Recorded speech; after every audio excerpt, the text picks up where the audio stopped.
Over the course of Pokemon history, Snorlax has always been a pretty tanky Pokemon. In the anime, for example, it was shown sleeping a lot. This also travels to the TCG Lost Origin, which releases the Snorlax that has seen a lot of competitive play. Today we're looking at Snorlax, Cherrim, and Wigglytuff from Paldea Evolved, all in one deck. Now, let's get into it.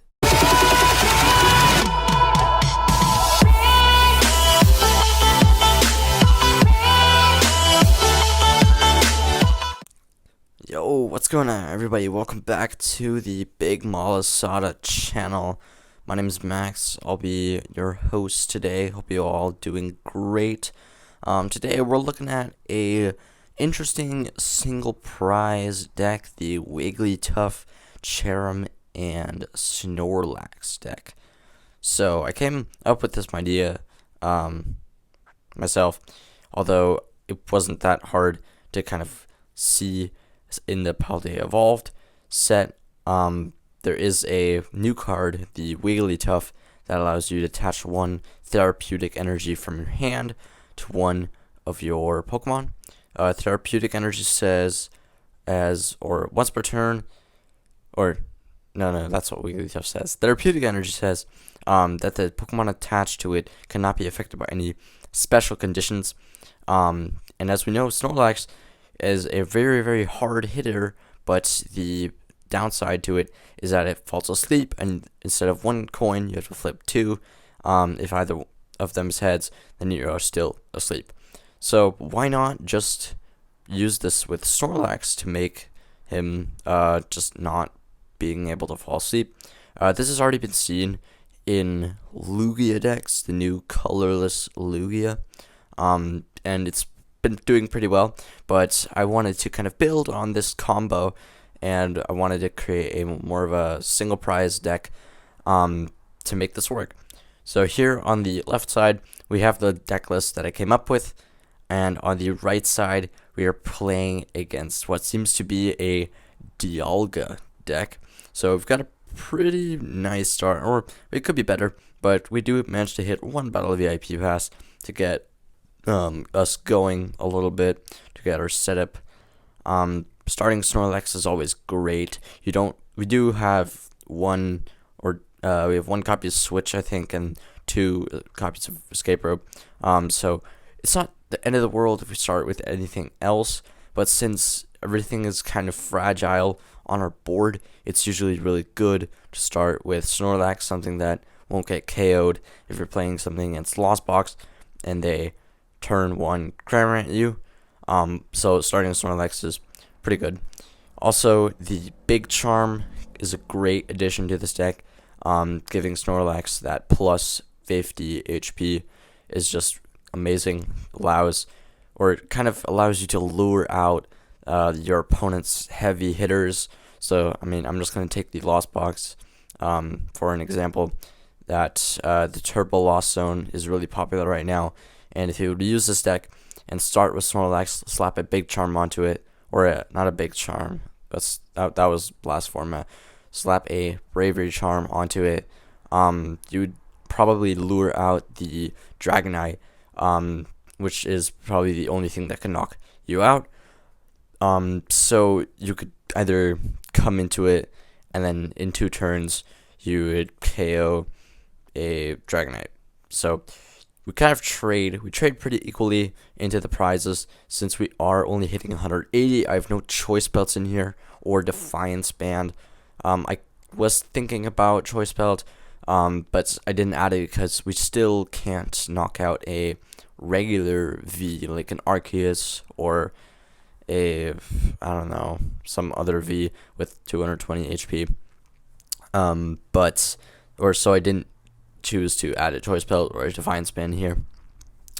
So we are two-shotting pretty much everything in the format. Every popular deck right now: Lugia, Archeops, then Arceus with like Duraludon, and Dura might be a little of a problem because of Duraludon's ability. That does kind of counter the stack since we are only playing 2 bosses orders, and no really like Path to the Peak. We could play Path to the Peak because we are running no Pokemon with a rule box that do have an ability that are important for us. So honestly, I could see either 1 or 2 Path in here if I want to cut something like Energy Switch or no, not Energy Switch, Energy Search or Energy Retrieval. Although the Energy Retrievals do come in handy sometimes to get back energy from the discard and then loading them back onto stuff with Cherrim. That's why I have added 2 energy retrievals in here. They have only helped sometimes. I could go down to 1 and add something like a Path, but in this match here on the right, our opponent is setting up pretty well. Magnezone EX is being played. That's kind of a dumb move because you don't have access to the other one, the one that you want to charge up your Dialga.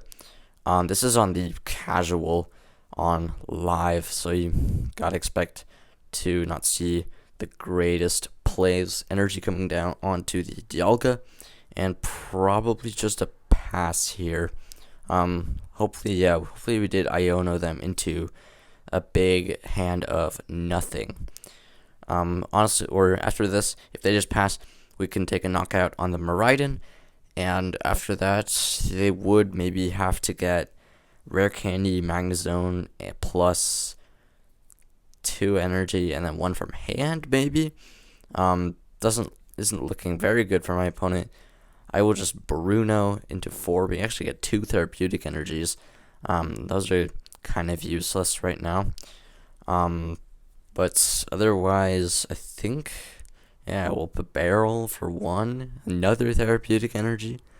I think we just go knock out the Miraidon here. Seems like a plan. We go down to 4 prizes. And this is a pretty good strategy for a single prize deck, I think. But I would maybe add a Drapion if you are going to be playing it on the competitive ladder, just to maybe make the Mew matchup or the Gardevoir matchup a little easier, because you could even use Drapion in the Gardevoir matchup to attach therapeutic energies with the Wigglytuff. That would probably be a nice idea. And our opponent just scoops here, well, because this is casual, and great. Yeah, so hope you guys all enjoyed this little short video. If you want me to cover more of these like little rogue decks, leave a like on this video and subscribe if you're new. We just hit like 120 subscribers, I think. So thank you all, and I'll see you guys all in the next video.